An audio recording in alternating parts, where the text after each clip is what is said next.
Hola Claudio, ¿cómo estás? Muy buenas tardes a todos. Qué gusto vernos nuevamente. Claudio, tú eres maestro. Qué bueno que a todos los maestros ya, bueno, de alguna manera ya, de los que yo conozco, ya se hizo la aplicación de la vacuna. De hecho, muchos eh, se extrañaron de lo bien organizado que fue la vacunación en el DF. Pero bueno, Claudio, buenas tardes. Capítulo 55. Nuevamente, gracias a Dios, a la vida, al destino, a quien nos dé la oportunidad de estar juntos, pues antes que nada tú y yo, y después todos los que nos acompañan. Domingo 23 de mayo, ya vamos al capítulo, episodio, programa 55.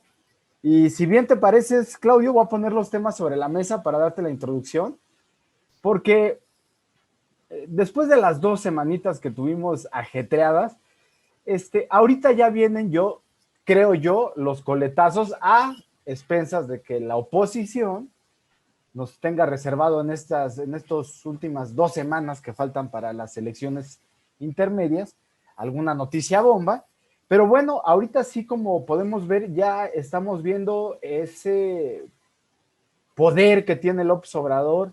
Ya las mañaneras, ahora sí, sin negarlo, están metidísimas de lleno en las elecciones de diferentes estados.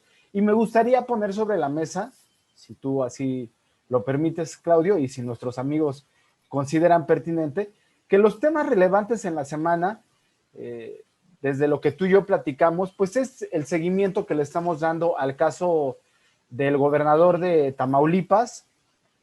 Ya en esta semana, el presidente ya se manifestó que se termina en diciembre ya lo que es el liderazgo que tiene el presidente del Banco de México y que él ya va a proponer a algún integrante. Yo creo que ya lo tiene, yo tengo mis sospechas, ya lo tiene en la mira.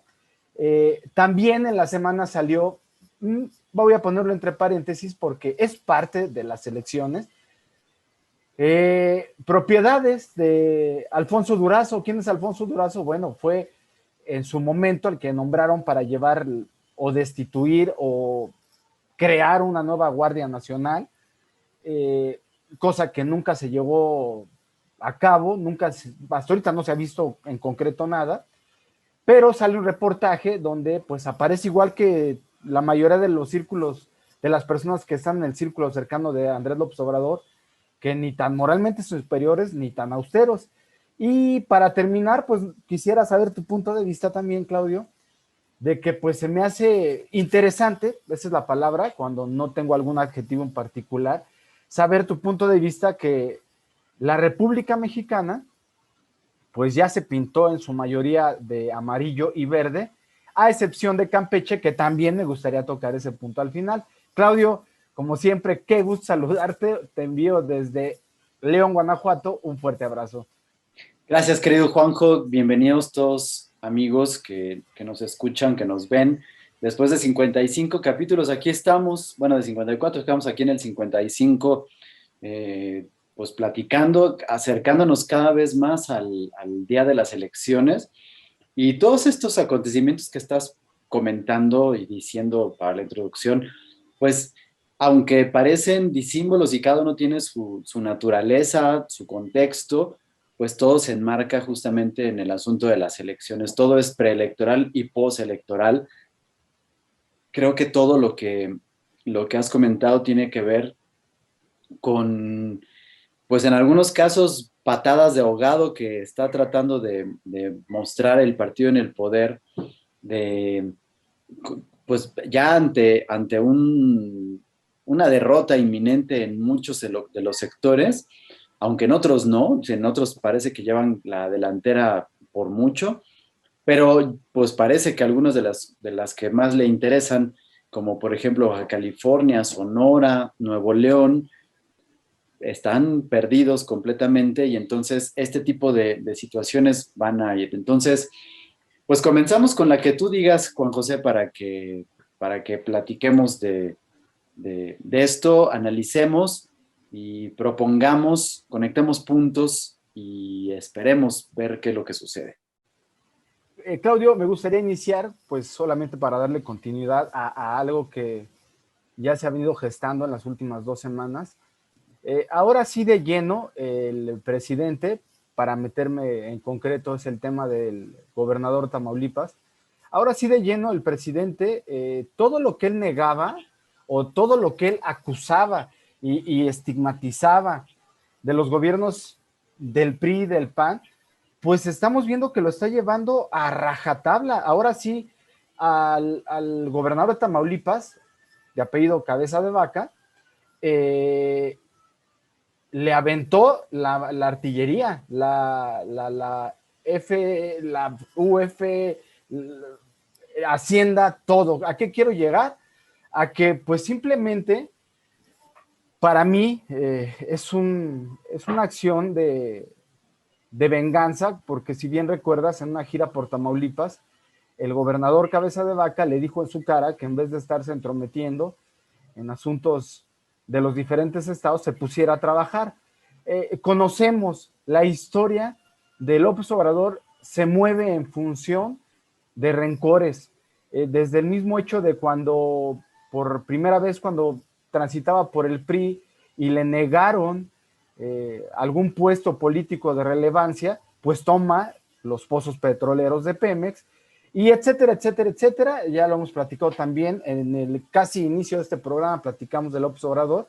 El punto aquí, Claudio, que yo quisiera pues saber tu punto de vista, ahora sí más que yo exponer eh, lo que veo, lo que siento es, no se suponía que con López Obrador este tipo de ejercicios donde desde el mismísimo poder se ataca y, y en este caso muy particular, de aparte de atacar, lo hace por desgracia y desafortunadamente para los que creemos que es diferente el López Obrador, que ya, bueno, creo que son menos las personas, el ver que hacen lo mismo, el que envía a la FGR, a la UIF y al SAT, los tres órganos que López Obrador ha demostrado que son los órganos que les da dientes para atacar a todo aquello que esté en contra de él. Desafortunado, desde mi punto de vista, lo veo porque, por desgracia, en este momento también es muy fresco lo de la tragedia de la línea 12.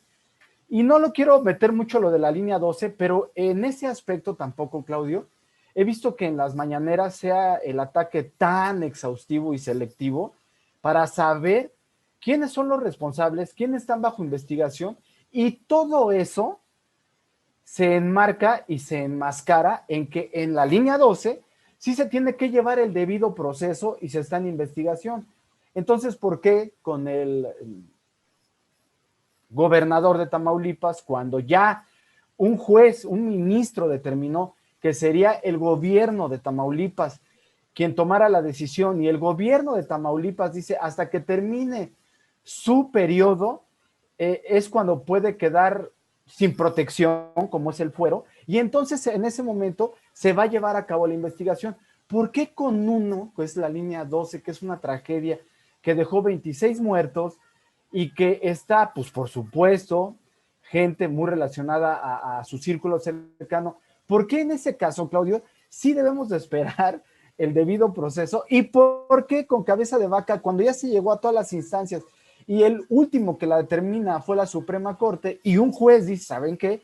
Eso lo tiene que determinar el Congreso local. El Congreso local dice, sí, sí lo vamos a desaforar, pero tiene que terminar su periodo porque así está constituido en las leyes. En cuanto se lleve su fin de mandato, automáticamente queda en desaforo y automáticamente se abrirá una carpeta de investigación. Caray, son de esas contradicciones donde cuando yo le pregunto a las personas pro and lover qué opinan, entonces el argumento se cierra, no, es que así era el PRIAN y estamos combatiendo la corrupción y el presidente está demostrando que va contra todo, hasta un gobernador. ¿Tú cómo ves eso, Claudio? Bueno, Juan José, la verdad es que creo que de todo esto es el tema más espinoso que tenemos que tratar, porque pues veo varias aristas y me gustaría comenzar con la que resulta más objetiva y crítica para analizar. Y es que eh, el actual gobernador García Cabeza de Vaca, por lo pronto ahorita extracción panista, es acusado de estar inmiscuido en el crimen organizado, de tener nexos con ellos, de lavado de dinero, de recursos de procedencia ilícita y de varias cosas que llamaron la atención justamente, como tú bien dices, después de que en la última gira que hizo el presidente por ahí, en su mañanera, este gobernador se atrevió a contradecirle, a levantar la voz y a decirle al presidente que pues se ocupara de las cosas que debían de ocupar y no se metiera en cosas que no. Sí, sí, Y sí. claro que se lo fue guardando y además ahora lo tiene. Pero creo que habría que poner las cosas en su justa dimensión. Yo leyendo, investigando un poquito quién era García Cabeza de Vaca, resulta que descubrí que el señor es una fichita. O sea, Sí, es una fichita. Y cuando digo es una fichita, quiero decir que obviamente sin poder adelantarme ni tener las pruebas, porque yo no las tengo, pero pues parece que todas las acusaciones que tiene por lo pronto la fiscalía son completamente ciertas. Y la prueba, o digamos que las cosas que sí están probadas, fue que en aquellos años de transición del poder entre Miguel de la Madrid y Carlos Arenas de Gortari, Chihuahua era el primer estado panista que se apoderaba del poder, pues, o sea que al PAN se le podía dar el gobierno de un estado después de casi 80 años de que el PRI mantuviera el control hegemónico de los poderes ejecutivos en la República. sí. Y ahí estaban, pues, Cloutier y gente alegando y pelean porque les habían primero dicho que no, pues que no habían ganado. Y después de demostrar que habían ganado en las urnas, lo estaban haciendo. Mientras tanto, un joven, García Cabeza de Vaca, era detenido en Estados Unidos, Juan José, por robarse un vehículo con un arma a mano armada. Es decir, Sí. por violencia. Es decir, en lo que el PAN estaba luchando por la democracia en el país, García Cabeza de Vaca estaba siendo detenido por un delito, pues, no menor, ¿no? En Estados Unidos por la justicia americana.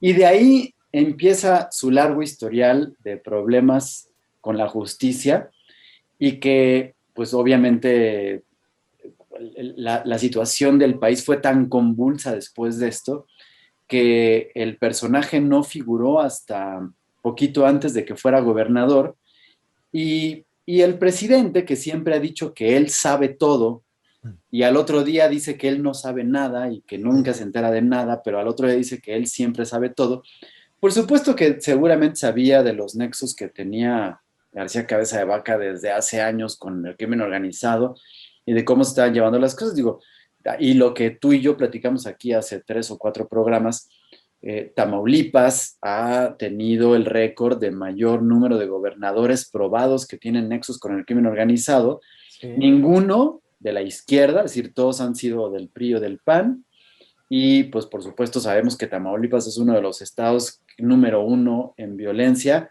y en presencia del crimen organizado. Y es uno de los que figuran en la lista del ex embajador de Estados Unidos que dijo, ¿no? Que se refería a que un alto porcentaje del país estaba en manos del narcotráfico y que por supuesto no lo estaba diciendo porque fuera culpa del López Obrador o de la 4T, sino que es algo que venimos arrastrando, pues yo calculo, porque pues esto podrá ser muy subjetivo, pero yo calculo que desde la época de López Portillo, ¿no? No, Sí. no sé si antes, porque en esa época de López Portillo fue cuando cayó Caro Quintero, ¿te acuerdas? Sí.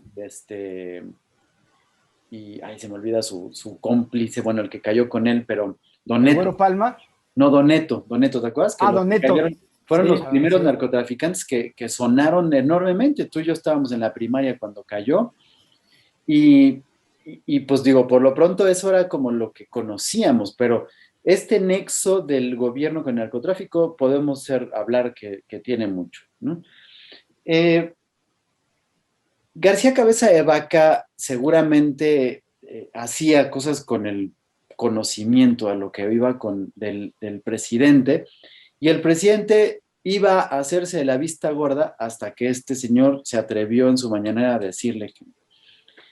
Y por supuesto que después de todos los resultados, los hechos, y como tú muy bien dices, estratégicamente después de la tragedia de la línea 12 y faltando escasos 30, 28 días para la elección intermedia y con un desplome impresionante en las preferencias de voto para Morena después de esta situación, no solo en la Ciudad de México, sino en todo el país, resulta que el presidente vuelve, bueno, no vuelve, sino que saca su as bajo la manga de este asunto de cabeza de vaca, porque luchar contra esto es retomar la bandera con la que el presidente llegó a la presidencia, Sí. que es la lucha contra la corrupción. Y es lo único que le queda ahorita de pelea para poder otra vez retomar algo que, como yo ya he mencionado anteriormente, es una especie de villano ficticio que el presidente inventa, y no porque no haya corrupción, sino Sí. porque la corrupción existe como una figura monstruosa, imaginaria, que no tiene rostro, contra la que él va a luchar y contra la que simplemente declara que se ha acabado y entonces termina. Pero cuando la corrupción la vemos a todas luces que se mantiene en las personas de su propio partido, entonces eh, desaparece el monstruo, desaparece el héroe, desaparece el caballero andante que está luchando en contra de ella. Sí. Y cuando eso resulta en una pérdida en las encuestas, en las preferencias electorales, en una inminente derrota de Morena en muchos estados, muchas alcaldías, muchos municipios, muchos distritos, muchos etcétera. Entonces, pues, ¿qué nos queda otra vez? Luchar contra la corrupción. Y ahorita el rostro de la corrupción tiene el apellido de García Cabeza de Vaca y ocupa el cargo de gobernador de Tamaulipas. Así es. Entonces, hay que luchar. Pero además, es importante que el jueves en la mañana, el presidente, de verdad con una desesperación, porque eso es lo único que demostró, es decir, se le notaba en el lenguaje corporal, se le notaba en el rostro, se le notaba en el temblor de la vista, en el pómulo que le temblaba Sí, sí, sí. de rabieta, porque ya no sabía qué hacer, decía, es que urge que se defina legalmente cuál es su situación. Pues claro, porque si no se define, entonces él no va a poder hacer salir triunfante de esta lucha contra la corrupción, que no es otra cosa más que la lucha del Quijote contra los molinos de viento, ¿no? Pero hoy hay la posibilidad de que lo pueda sacar. Entonces, si los gobernadores tienen fuero y el fuero es solamente posible retirarse a través del Congreso local, y todo, es una lucha legal que va a tardar más allá de las elecciones. Y habrá que ver si terminando las elecciones al presidente de verdad le interesa seguir luchando en contra de la corrupción o de los delitos que cometió García Cabeza de Vaca, o lo va a dejar por la paz dependiendo de cuáles sean los resultados. Es decir, meterlo a la cárcel, perseguirlo y continuar con esta lucha, probablemente ya no tenga sentido si terminaron las elecciones y no fueron favorables para Morena, o fueron favorables, no importa, ya no va a ser insignificante porque eso no le va a traducir Sí. votos a través de la gente, ¿no? Y el grado llegó, bueno, primero, por supuesto, nuevamente, yo creo que en esta semana ya se cumplió la sexta ocasión en la que el presidente flagrantemente está violando la Constitución y cometiendo un delito, se está metiendo en asuntos electorales al estar exigiendo que esto ocurra ya de manera inmediata porque tiene que ser antes de las elecciones para que le pueda servir. Y, y lo peor de todo, lo que a mí me causa mayor preocupación, José, porque de todo esto, pues esa extrañeza lo analizamos desde el campo político electoral de las estrategias y artimañas que ha tenido AMLO desde toda la vida y que conocemos bien, pero lo que me preocupa, y esto sí me pone en un estado de alerta, es Sí. cuando el secretario de la Marina Así es. interviene al respecto y entonces dice que el principal enemigo para que se haga la justicia está en la Suprema Corte de Justicia y es en el Poder Judicial. ¿Y quién dices? Esto, Sí, sí, perdón por interrumpirte, es de preocuparse, yo sí, perdón, es de preocuparse porque ¿quién también va sobre esa línea? López Obrador acusa al Poder Judicial de no llevar a cabo sus acciones. y claro, el asunto es estado de alerta no por la situación cabeza de vaca, que hoy se llama así y que hoy está en Tamaulipas, pero que pues bastará ver quiénes son o quiénes serán los gobernadores que no pertenecen a la 4T para que se les pueda perseguir, no hoy, sino muy cercano a las elecciones del 2024, sino que junto con la cantidad de amparos que han salido por la ley de hidrocarburos, por la ley de datos biométricos, por la ley de lo que quieras y toda la cantidad de cosas que han salido que no favorecen, y ojo, no es que no favorezcan al presidente, no favorecen el capricho voluntarioso de López Obrador, lo que él está asomando ahorita y al ya poner al secretario de Marina a decir, ¿no? Sí, ya no es la figura del presidente que hoy por hoy eh, lo adoren, lo respeten, lo idolatren, lo que quieran, es la figura de un muñeco, de un personaje que se para, dice cosas graciosas, llena la agenda y tiene algo que nos va a dar de qué hablar, pero no deja de ser un personaje, una figura que está ahí, ¿no? Aun Sí. por muy presidente y por muy banda y por mucho símbolo nacional y patriota que quieras, no deja de ser eso. Pero ¿qué representa en la cabeza, en la tuya, en la mía y en el del inconsciente colectivo del pueblo mexicano, que un secretario militar de Marina se pare a hacer una acusación de esas?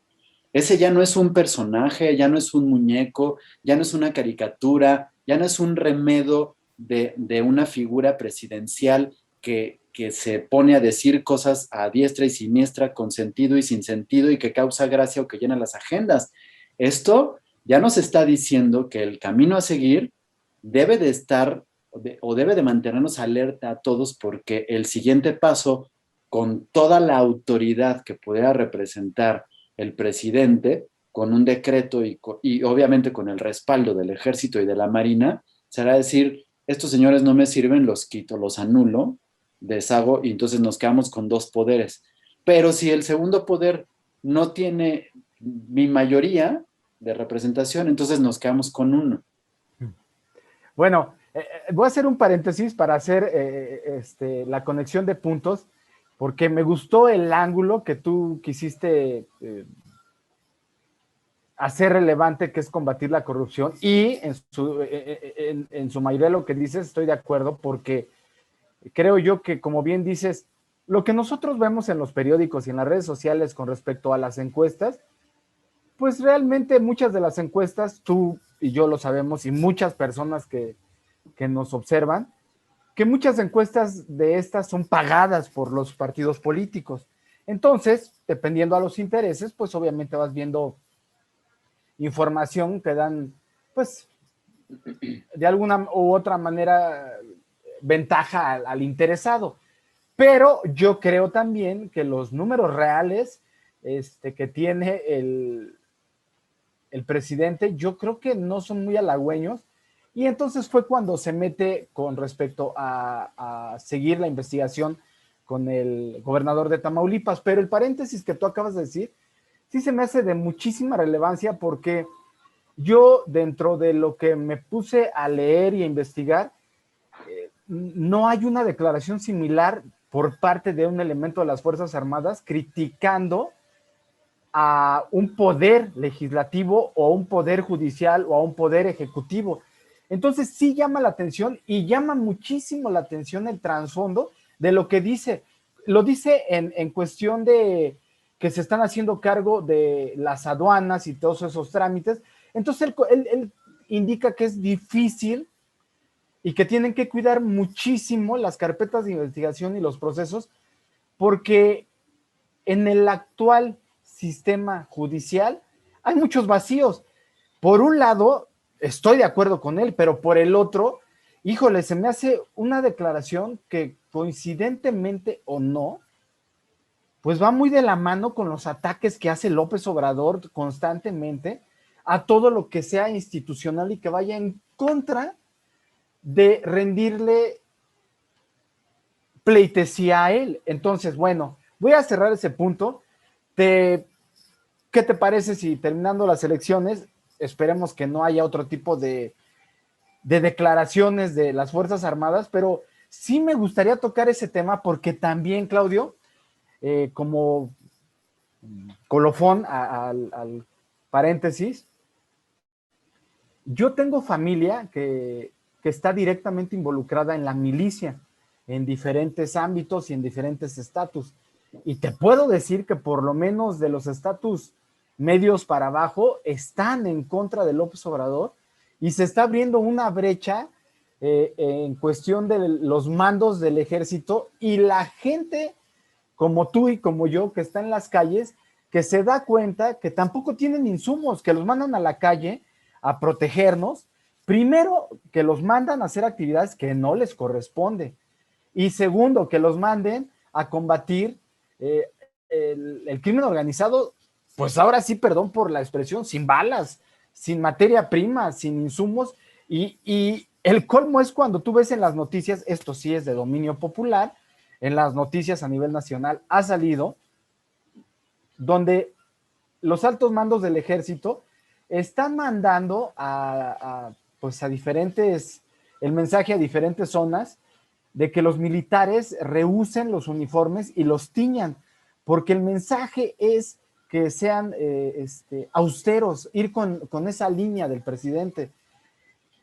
Estamos entrando a un terreno muy peligroso, porque cuando ya involucras, por un lado, a las Fuerzas Armadas directamente en la política y en temas pues que no son propiamente de ellos, y cuando por otro lado el ejército o las Fuerzas Armadas en sus estructuras se están dividiendo en opiniones, pues simplemente ahí se está haciendo un caldo de cultivo que si no se cuida de una manera bien, pues estás abriendo otro frente que no era necesario abrir.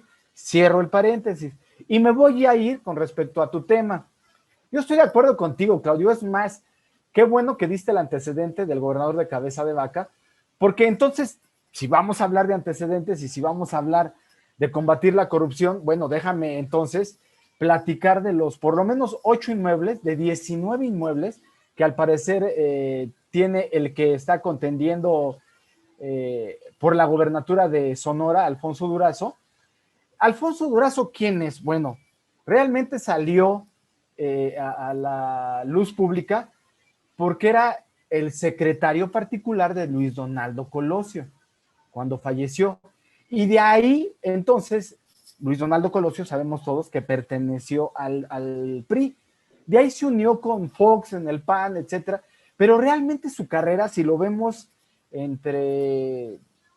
comparando con la mayoría de los personajes que conocemos, por ejemplo, con Butler, que toda la vida ha vivido de la política, pues no sabemos mucho de Alfonso Durazo. Lo que sí sabemos es que ya se une a ese grupo elite, perdón por decir esta palabra, ese grupo privilegiado que está con López Obrador, porque pues ahora sí que se une a los Bartlett, a Irma Heréndira Sandoval, que pues se vuelven personas que no sabemos de dónde y de la nada, se vuelven inmobiliarios exitosísimos. Cabe hacer mención como sus hijos, ¿no? Nomás llegó a la presidencia López Obrador y se hicieron empresarios exitosísimos, chocolates, cervezas, viajes al extranjero. Entonces te pregunto, Claudio, ¿por qué en estas instancias también no abren una carpeta de investigación contra Durazo? Pues porque simplemente no le conviene, porque simplemente es ese doble rasero y esa doble moral que maneja el presidente siempre, donde cuando son sus allegados, sí se debe de respetar el debido proceso. Insisto mucho en este debido proceso, porque él lo ha manejado muchísimo en la línea 12 y tampoco quiero manejar mucho la línea 12, pero es algo que inevitablemente, si hablamos de congruencia, si hablamos de ser un gobierno superior, moralmente superior, donde hablas de ética, de moral, pues simplemente ese tipo de situaciones, él como el soberano supremo, pues se debería de quitar la camisa, porque lo que sí hemos visto es que ningún presidente ha intervenido tan directamente como lo está haciendo López Obrador. Entonces, vuelvo a la pregunta y haciendo el enlace.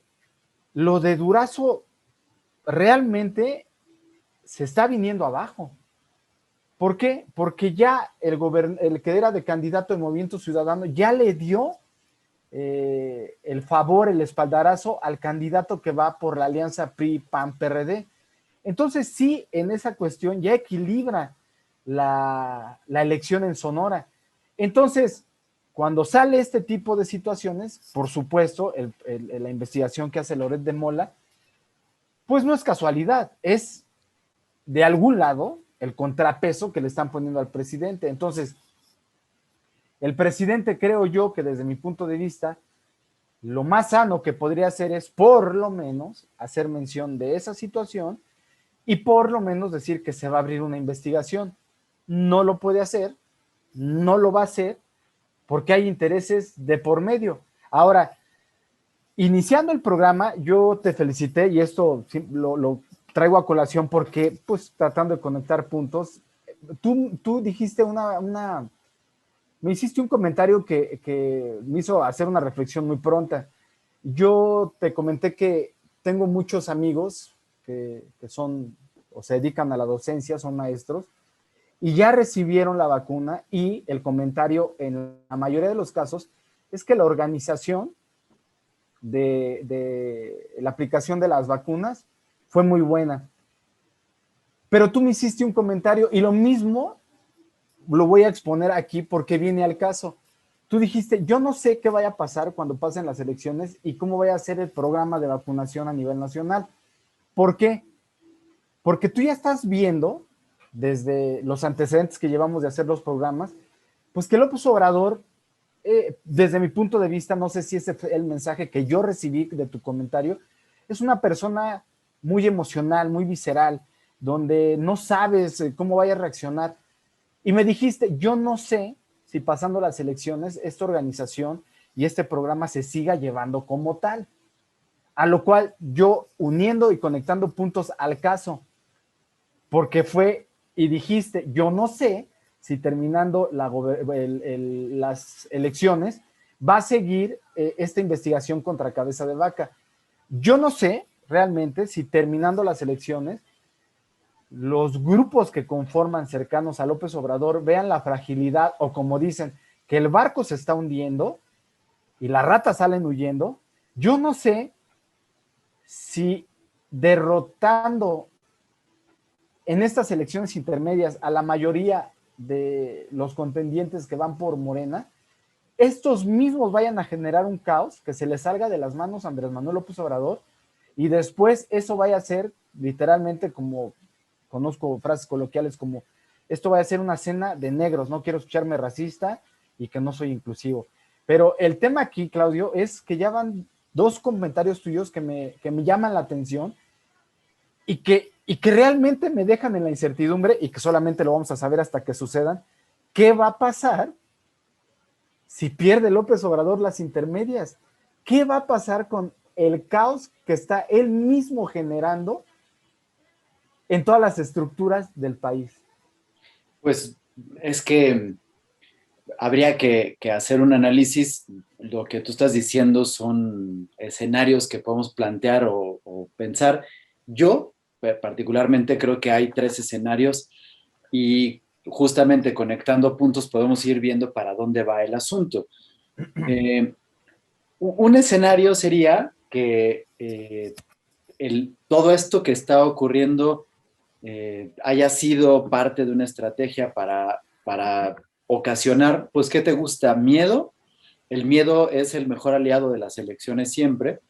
Y lo que te está diciendo es, no te preocupes, como tienes miedo, yo te voy a proteger, yo te voy a cobijar, yo te voy a quitar el miedo, lo único que tengo que hacer es ganar las elecciones para que pueda sacar. Y entonces, que la mayoría en el Congreso y las gobernaturas que se encuentran en juego, las gane Morena, se quede todo igual y entonces él siga con su proyecto de cuarta transformación que va así, ¿no? Sin embargo, conectando puntos, el discurso que ya trae, sobre todo Mario Delgado, que yo lo he visto principalmente en los spots publicitarios que salen cada corte comercial 3 o 4 veces, donde el mismo Mario Delgado tiene ahora que salir a cuadro a decir mentiras, porque lo que está diciendo son mentiras, ¿no? Entre ellas diciendo que la oposición quiere terminar con la 4T para poder destruir los apoyos, ¿no? O sea, como si de verdad el propósito por el cual quisieran quedarse con la mayoría del Congreso es terminar con los apoyos, ¿no? Es decir, está utilizando figuras retóricas muy bien empleadas, pero Sí. que obviamente son falacias, sofismas, diría el presidente. Eh, eh, este discurso que está manejando, lo único que me está dando a entender es que están preocupados, es decir, están temiendo ellos mismos que pueden perder. Cuando ellos son los que tienen temor y entonces nos encontramos con que una de las estrategias para apresurar las cosas fue primero vacunar a todos los maestros en chinga, ¿no? Cuando obviamente esto implica una serie de cuestiones raras, es decir, yo te lo dije a ti, me llamaba la atención que solamente de todo el personal docente de la República, solamente fueran 3.300.000 personas. Es un universo pequeñísimo. Claro, bueno, es que nomás tengo vacunas para 3.300.000, le toca a los maestros, ok, está bien. Pero, por ejemplo, ¿cuánta gente antes que los maestros se encuentran en la primera línea de trabajo en la calle, generando, pues obviamente, asistencia a lugares que pueden ocasionar tumultos y que requieren antes que los maestros la vacuna? Por ejemplo, todas las personas que son choferes y operadores de transporte público en todo el país. Por ejemplo, todas las personas que se encargan de la operación, manejo y control de alimentos, tanto de materia prima no preparados como post preparados, es decir, los meseros, los cocineros, los que preparan, los que manejan, los que entregan. ¿Cuántos repartidores? Es decir, ¿cuánta gente que de verdad está en la calle teniendo que trabajar porque trabaja en la calle, en físico, in situ, requieren antes que los maestros la vacuna? Bueno, pues fue primero esto. Entonces, pues obviamente tenía un sentido, pues que era favorable a las elecciones. Pero después, la decisión de el miércoles o el martes, vamos a pensar qué hacemos con el regreso a clases, porque a lo mejor ya podemos regresar y a las 12, ¡pum! 7 de junio regresamos todos, al otro día de las elecciones. Suena muy extraño y muy sospechoso que tengamos que regresar de manera inmediata. Entonces, ese es otro punto por el cual me hace pensar que ellos mismos están manejando la posibilidad de perder y entonces tienen que ver qué estrategia, de dónde jalan la cobija para poderse tapar lo más que puedan. Sí, sí, sí. Y luego, pues las comparativas que se dieron el jueves fue 20 de mayo y entonces decían, a ver, el 20 de mayo del 2020 teníamos menos muertos y menos contagiados por COVID, pero estábamos en semáforo rojo. Así es. El 20 de mayo del 2021 tenemos más muertos y más contagiados en el día, en ese día, solamente en ese día, pero estamos en semáforo amarillo verdoso, ya casi como manzana golden para punto de que te la comas, ¿no? O sea, ¿por qué está ahorita el número de enfermos, de contagiados y de fallecidos tan diluido? Y no diluido en el número, porque a lo mejor están maquillados, eso no sé, no me consta. Me refiero en el, ay, nomás hubo 400 muertos, nomás hubo 2.500 contagiados. Vamos bien, ya estamos a punto de llegar a y sales y todo está atascado. Ya hay restaurantes, ya hay cines, ya hay teatros, ya va a haber conciertos en 2 semanas, hay boliches, hay bares, hay todo, ¿no? O sea, con esto. Pero pues ahorita el asunto del manejo tiene que ver precisamente con que estoy preparándote mentalmente para que tú veas que las cosas están de esta forma gracias a que la manejamos así, porque la posibilidad de que puedan perder es mucha. Entonces, para pintar el escenario, que era este mi segundo escenario, es pierden a pesar de los esfuerzos que están haciendo. Entonces, qué pudiera pasar si pierden? Pues en la noche, cuando empieza a ver resultados, Bartlett puede decir, ay, se me fue la CFE, se cayó la luz y entonces no hay sistema.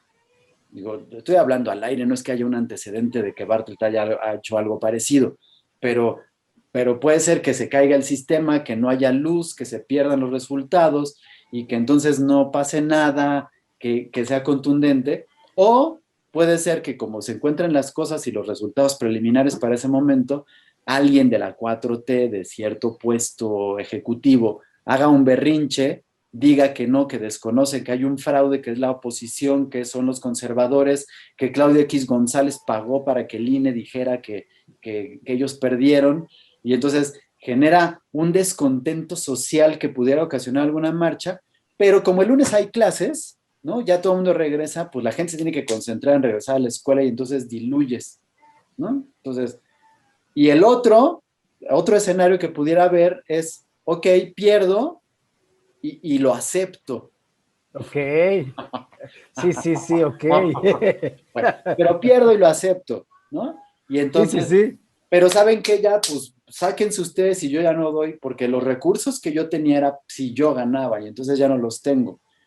Y entonces, Híjole. pues, vamos a ver qué sucede, ¿no? No sé, ¿tú ves otro escenario? ¿Un No, cuarto escenario? es que sabes que todo nos lleva a seguir conectando puntos. Cuando hablas de recursos, pues ya no hay, amigo. O sea, tan es así que esto lo vamos a tocar inmediatamente después de este tema, que el presidente López Obrador se encabronó porque no hay remesas en el Banco de México. Pero siguiendo en el tema que tú dices, fíjate, qué contrariedad con los datos que tú das. O sea, y aquí siempre la realidad es contundente y siempre la realidad nos indica dónde estamos parados. Entrando al tema docente, si tú llegas y a un alumno le aplicas un examen y saca 7, saca 6, saca 5, pues aunque él llegue y te diga, pero profe, en buena onda, yo sí estudié, oye, mira, conozco, me llegó a tocar la experiencia donde hay profes súper buen pedo, súper buena onda, que te dicen, ok, sale, sí estudiaste, ¿y por qué? No, me puse nervioso, me confundí. Bueno, no hay bronca acá. Mira, siéntate aquí, te voy a hacer 3 preguntas de las que viene el examen. O te voy a hacer aquí un examen, nada más respóndeme esa. Si no estás preparado, ese alumno, por más que te diga que se puso nervioso y que no está preparado. No. ¿A qué viene el punto? Bueno, tú das cifras de contagios y de fallecidos confrontando 2 fechas. Bueno, yo te lo voy a poner así. ¿Por qué cuando todo el país estaba en rojo y naranja, Campeche era el único estado que estaba en verde? Y Campeche fue la primera entidad donde se aplicaron las vacunas. Y regresó a clase, sí. Regresó a clases antes que cualquier entidad federativa. Uh-huh. Bueno, Campeche, en este momento invito a las personas a ver la página de la Secretaría de Salud. No yo, ni es alguien que está hablando mal de contra de este gobierno. Las páginas oficiales del gobierno. Es la única entidad, Claudio, que en este momento está en naranja. Hubo repuntes. ¿Qué quiere decir? Que tú como maestro puedes estar vacunado, pero si no hay una estrategia sólida que permies en la estructura social, al decir que permies estructura sólida, estoy hablando que a los niños les fomentes la educación de la mascarilla, que en los salones de clase se use la mascarilla, que el plan sea un plan donde se fomente el que no se siga esparciendo el virus y no que sea un foco de contagio. Entonces, aquí el problema, y por eso me llamó mucho la atención, Claudio, lo que tú estás diciendo. Yo quiero ver en una urbe como es la Ciudad de México el regreso, aunque sea híbrido, que es decir, híbrido, las mismas, Escalonado, dicen. O sea, escalonado. Ellos están diciendo que vayas lunes y miércoles y martes y jueves. Y el viernes nadie va a ir porque va a ser el día en que de viernes a domingo van a sanitizar, etcétera, etcétera. Pero no puedes comparar la cantidad de alumnado que hay en Campeche a la que hay en la Ciudad de México y No, en la y además lo que implica que esa cantidad de alumnos, aunque sea escalonado, que vayan la mitad un día y la mitad del otro día, se tengan que desplazar para llegar allá. O sea, es prácticamente eso aumenta en un cerca de un 85% el uso de transporte público. Y perdóname, amigo, ahorita justo lo que estabas diciendo. Ayer ¿Sí? había un estado en color naranja. Ayer. Pero temo decirte que ahorita, ese es el semáforo A hoy, día de hoy. ahorita en la página del coronavirus de la ciudad de la República Mexicana. Y mira, Bueno, Chihuahua, Tabasco, Quintana Roo, o sea, ¿este cuál es? Campeche. ¿No? O sea, fíjate, ya son 4. Ayer era 1, Juan José. Ahorita son 4. Bueno, es que yo insisto, mira, yo no estoy en contra de que hayan vacunado a los maestros. Créeme, sinceramente, que vacunen a cuanto más se pueda, pero que no nos quieran vender el que vacunando a los maestros es como que una parte indispensable para que los niños no pierdan clases o para... Hay otro sistema, Y pero ¿sabes qué? Perdón, pero otra vez desconociendo lo que está pasando en otros países, ¿no? Es decir, ya hay un antecedente en Francia, en Alemania, en Inglaterra y en Canadá, que el virus, sin que tenga que haber mutado, es decir, en la cepa tradicional, la segunda cepa que incluso está ahí, porque la tercera dicen que sí es extremadamente más contagiosa, pero afortunadamente no se ha esparcido tanto, aunque es más contagiosa, porque si no ya la tendríamos aquí. Pero en la segunda cepa, como mucha gente ya se cuidó, ya se vacunó, ya está, y los que están saliendo ahora y los que se están juntando y los que no pasa nada son los jóvenes, resulta que ahora el mayor número de infectados, pero además la consecuencia es todavía más grave, justamente en personas de ciertos rangos de edad. Entonces, ¿qué haces tú si tú llevas a los maestros que ya están vacunados todos, con todo el personal y todo, a meter a un grupo de personas que no están vacunadas, pero que pueden ahora ser el foco vulnerable? ¿Por qué? Bueno, pues porque hay muchos. Cuando te subes al transporte público y puede ser que ahí lo pesques. O yo estoy vacunado, ya soy maestro, yo puedo dar la clase, pero lo han dicho claramente, no porque yo esté vacunado, no significa que pueda ser portador del virus y pueda contagiar a otras personas. así es. Entonces, si yo soy maestro, ya estoy vacunado, pero me acerco a un grupo y tomé el metro para llegar a la escuela o fui a la fiesta de la familia el fin de semana anterior, ahí recibí el virus, lo llevo, yo no me voy a enfermar, ya estoy vacunado, pero llevo al salón, contagio a un niño de 10, 12, 8 años, 7 años, 6 años, 15 años, y ese niño puede contagiar a otros o puede contagiar en su casa a los miembros de la familia que no estén vacunados porque aún no llegan ni al rango de edad, por su oficio, ni por su ocupación, ni nada. Y entonces lo que ocasionas ahora es un contagio en un público que es mucho más vulnerable, que antes no se había contagiado, pero que ahora puede ser. Y entonces ahí generas mutaciones Sí, y es la mayor concentración y después de las clases ya no tienes forma de controlar porque ya contagiaste. sí. Solamente fe de ratas, los estados que mencionamos Ajá. son Quintana Roo, Tabasco y Chihuahua. El, Ignoro el, por qué el, Campeche no está. el chiquito es Es Tabasco, sigue es siendo Tabasco Tabasco, así Esto es es, Tabasco, ok. así es, Campeche es yo sé así es, Campeche ¿no? sí. Entonces, Entonces, Quintana Quintana Roo, Roo, Tabasco Tabasco y Chihuahua. y Chihuahua.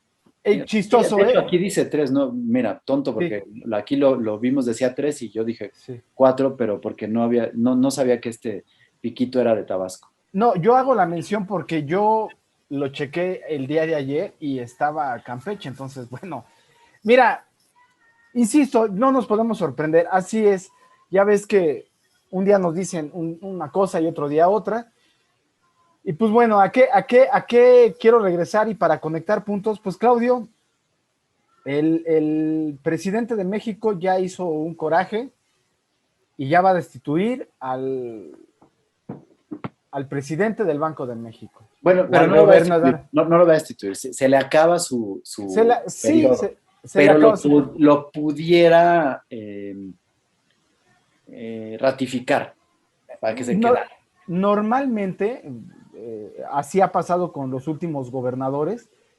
Me extraña mucho, y lo comento porque solamente como antecedente, los gobernadores anteriores han sido Miguel Mancera Aguayo, Guillermo Ortiz Martínez, Agustín Carstens Carsten, y ahora pues el que está, que es Alejandro Díaz de León. Y toda la molestia fue porque pues se están acabando los recursos en esta cuarta transformación, Claudio. Y hasta donde yo he leído diferentes especialistas en el área económica y de finanzas, el presidente López Obrador de alguna manera había hecho mención de que se pudiera hacer uso de las remesas en el Banco de México, Remanente. los remanentes, perdón, los remanentes en el Banco de México sería como las ganancias, de alguna manera, pero no hay ese rubro, no, por diferentes circunstancias, en este caso el COVID. Y entonces el presidente lo toma como una negación. Entonces él en la semana indica que pues va a buscar un candidato que, pues que en otra manera, y la verdad es que, ay, no sé qué pensar cuando hacen este tipo de declaraciones, eh, un economista moral, ya cuando empieza con economistas morales y su libro y su estadística de economía moral, donde sustenta la felicidad, etcétera, etcétera, pues me da miedo, me da muchísimo miedo, porque aquí solamente hay dos candidatos que yo veo así de bote pronto, que es el actual secretario de Hacienda y el actual subgobernador del Banco de México, que es Gerardo Esquivel, que es uno de los más allegados también al López Obrador. Y el secretario de Hacienda, pues, ¿qué te puedo decir? Es una persona que está a las órdenes del López Obrador.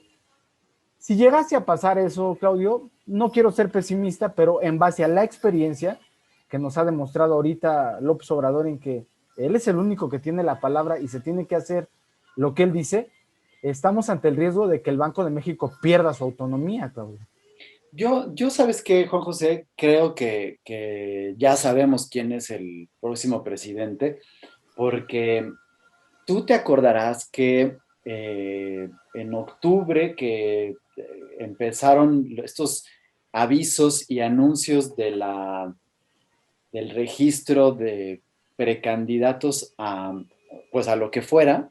Sí, eh, Tú y yo platicamos aquí que iba a haber una desbandada de gente del gabinete que se iba pues a registrar. Uno de esos que iban a la desbandada era justamente Arturo Herrera. Arturo sí, Herrera se quería ir de de candidato precandidato, a gobernador, así es. pero le dijeron que no podía, y él se tenía que aguantar, y entonces él se enojó, hizo berrinche y renunció. Y renuncia a que le dijeron sí, pero te la aceptamos hasta diciembre del 2021. Así Y es. entonces tú tienes que acabar y te tienes que acabar. Y entonces el señor dijo, ok, pero lo puso, ya ves que ahora él tiene su programa en YouTube y Sí, sale con sus cápsulas y dice que se acabó el dinero, que no sabe qué hacer y todo, pero pues obviamente como sus resultados son no sus resultados, sino sus declaraciones son muy honestas, pues no es mediático para el presidente que salga este programa. Pero él lo ha estado diciendo y él lo dijo en una de estas cápsulas que él se quedaba hasta diciembre cuando había planes para él. Y en ese momento que estamos hablando de que esto sonaba por enero de este año, pues ya se decía que el próximo presidente del Banco de México era Arturo Herrera y que por eso le estaban pidiendo que se esperara hasta diciembre así es. para que solamente si sea la transición para allá, y que Gerardo Esquivel estaba muy preocupado justamente porque él quería ese puesto, pero se lo va a quedar Arturo Herrera. Y había un señor de apellido García que estaba ya a punto de quedarse con la Secretaría de Hacienda, que también hizo rabieta, Sí. gente del grupo de asesores de López Obrador que está ahorita en Palacio Nacional, y que pues él ya se hacía como secretario de Hacienda para manejar las cosas. Pero Arturo Herrera fue el que le dijo, está bien, solo que no hay dinero, o sea, no hay dinero. Entonces, porque Arturo Herrera ha hecho milagros con la Secretaría de Hacienda y el sistema de administración tributaria, por eso se lo quieren llevar al Banco de México. Entonces, yo creo que ahorita esto es pues solamente la crónica de una muerte anunciada, ¿no? Qué triste, en serio, porque si tú ves ese ataque constante a lo que López Obrador indica que debería de ser, no sé si te acuerdas, Claudio, que quería reformar la ley de Banjico para las famosas remesas. Lo platicamos hace unos meses atrás, Sí, sí. donde Ricardo Monreal quería de alguna manera cambiar esa regla para que se pudiera, en teoría, contabilizar. Ahí, quien hasta donde se supo sería el beneficiario, sería Banco Azteca. Cuando entonces el gobernador le dijo que no era de su competencia y que eso se tenía que ver bajo otras instancias, de ahí sale esa necesidad o ese iba a decir repudio, pero no, enemistad contra el que es el actual gobernador del Banco de México. Entonces, pues para concluir, simplemente estamos viendo un López Obrador, yo insisto en esta palabra, no le gusta mucho de los que pues tengo conocimiento, me llevo bien con ellos, pero son pro AMLovers. Y digo pro AMLovers porque en sí defienden al personaje, no el actuar del gobierno. Nos tenemos que dar cuenta que este presidente está desesperado, por un lado. Por otro, actúa en base al enojo, al rencor, y eso es muy malo siempre en cualquier circunstancia que lo lleves en tu vida. Aquí el problema que hay es que es una persona que tiene las riendas del país. Entonces, pues yo sigo invitando a las personas que nos ven, pues que dejemos a un lado las filias y fobias. Y yo le preguntaba a uno de mis conocidos más cercanos que de veras es un ferviente amblover, y al decir ferviente amblover lo trae en el coche, en calcamonías, ve las mañaneras, las escucha, y yo le preguntaba, ¿realmente en estos 2 años tu vida ha mejorado? Y su contestación para mí fue muy, muy, muy, muy desafortunada y muy triste, porque me reflejé en muchas personas que probablemente piensan igual. Me dice, no, pero en 2 años nadie puede cambiar nada de algo que duró 70 años. Y le digo, ¿en serio crees eso? Me dice, claro. Y lo que está haciendo el presidente es sentar las bases porque esto no se resuelve en estos 6 años. ¿A qué quiero llegar? Que con lo que tú empezaste, Claudio, es real. Realmente la gente que sigue a López Obrador sí cree que está haciendo lo correcto y sí cree que este cambio no se puede hacer en 6 años. Entonces, al haber ese preconcepto de una realidad, entonces nos pueden condenar a la mayoría de los mexicanos a pensar que si bien me dice, por eso voy a poner este comentario, entonces tú vas a seguir votando por el PRI y el PAN que nos tienen así. No, yo voy a votar por frenar lo que está haciendo este gobierno y esperar qué sucede, porque lo que es un hecho en la realidad, Claudio, es que si no hay contrapesos es porque todos los que están tienen cola que les pisen. Pero también si no hay alboroto es porque todos los que hacían alboroto o están en el gobierno o apoyan al gobierno actual. Entonces estamos en una disyuntiva gruesísima como ciudadanos. La única manera de cambiar nuestra realidad es votando, no dejando de votar, votando. Cuando el ciudadano inconforme vota, a fuerzas el gobierno para seguir en ese poder y seguir alimentando lo que tú llamaste desde un inicio la partidocracia, tienen que de alguna manera equilibrar poderes y hacer reacomodos. En 2 años ya vimos, Claudio, que este presidente tuvo toda la oportunidad, toda, de sentar bases fuertes, de poner manotazos contundentes contra la corrupción. Y yo te quiero preguntar, y con esto me despido, como siempre, agradeciéndote, Claudio. Espero en Dios que la próxima semana sigamos tocando estos puntos, pero yo me quedé muy clavado en lo que dijiste con los antecedentes. Vámonos a un antecedente reciente. Ya vamos a quitar la línea 12. ¿Dónde está Lozoya? ¿Quién ha visto a Lozoya en la cárcel? ¿Qué seguimientos le han dado? ¿Ya está en la cárcel realmente? Y Lozoya sí significa un círculo cercano al presidente Enrique Peña Nieto. Ahí, con ese tipo de mensajes, yo quisiera que el presidente nos callara la boca. ¿Dónde está el líder petrolero de Champs? Ya lo jubiló, Claudio. Es Digo un que tipo... anda en su yate.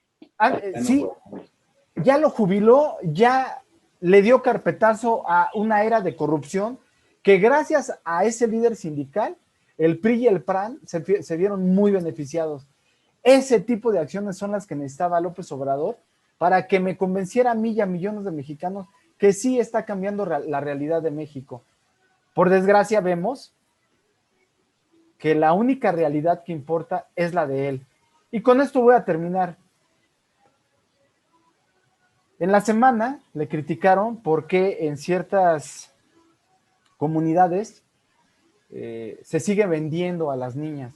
México es uno de los países o de los primeros países en el mundo de turismo, de explotación sexual, de pedofilia. Al día de hoy siguen niños sin medicamento con cáncer. Pongo estos dos ejemplos porque en los dos casos los principales afectados son las personas más vulnerables que existen en cualquier sociedad, como son los niños. En uno, que son la venta de niños o de niñas en algunas comunidades, dijo que esas eran usos y costumbres y que no podíamos criticarlo porque caeríamos en el racismo y en el clasismo. Estúpida respuesta de un ser muy pendejo. Y en el otro, los niños con cáncer.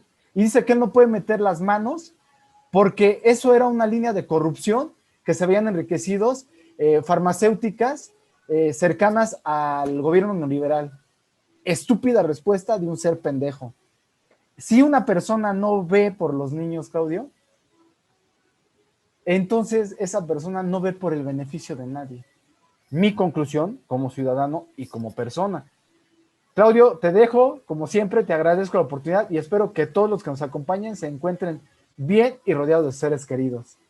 Juan José, pues nada más para cerrar, te agradezco muchísimo. Creo que cerraste de magnífica forma el programa y con esto despedimos y nos encontramos la próxima semana para pues ya cada vez más cerca. Yo solamente les diré que empezamos con una cuenta regresiva Sí. de días. Hoy yo propondría que fuera un 10 y de aquí fuéramos Exacto. corriendo cada día para que pues veamos si estas amenazas que se dan desde dentro de Palacio Nacional para dar a conocer videos y secretos importantes de la 4T que tienen que ver con corrupción, con engaños, con robos, con manejos ilícitos y con nexos con el narcotráfico son ciertas y ver qué tanto van a salir. Y pues a ver qué va pasando. Por lo pronto, solamente en esta semana se dieron a conocer las propiedades de Durazo y contratos millonarios de desvíos de fondos de Laira Sansores a Así es. empresas fantasmas. Así que, pues estas amenazas de las que platicábamos no están muy lejanas, pero parece que involucran a los chicos Tribago. Entonces, Sí, sí, sí. bueno, pues nos vemos la próxima semana, Juan José. Muchísimas gracias. Cuídate mucho, te mando un abrazo y todos síganse cuidando porque la pandemia todavía no se termina. No hay semáforos verdes aún. Así es, amigo. Bueno, Hasta la la próxima. Que próxima. estés muy bien.